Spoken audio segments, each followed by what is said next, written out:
یہودی جو تھے نا وہ سحری نہیں کرتے تھے، سحری کا نام و نشان نہیں تھا، روزہ رکھتے سحری نہیں کرتے۔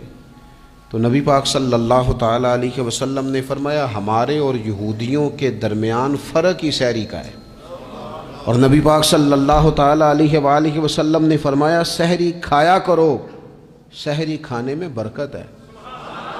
اور اگلی بات سننی آپ نے تو خوش ہو جانا ہے، سحری کو معمولی نہ سمجھے، سحری کرنا عبادت ہے۔ ہاں آپ مت سمجھیں کہ میں روٹی کھا رہا ہوں، یہ تو میرے سامنے دہی رکھا ہوا ہے، یہ تو سالن رکھا ہوا ہے، یہ تو اچار رکھا ہے، تو چپاتیاں رکھی ہیں۔ سحری کھانا عبادت ہے۔ آپ صبح اٹھے، آپ کی تو روٹین ہی اور تھی، تو 7 بجے کھاتے تھے، 9 بجے کھاتے تھے۔ یہ جو آپ صبح کھا رہے ہیں اٹھ کے سحری میں، اپنی مرضی سے تھوڑی کھا رہے ہیں، یہ تو کسی کے کہنے سے کھا رہے ہیں، یہ تو کسی کے بٹھائے بیٹھے ہیں۔ یہ جو سحری کا لنگر ہے یہ رب رسول کی رحمت کے ساتھ عطا ہوتا ہے۔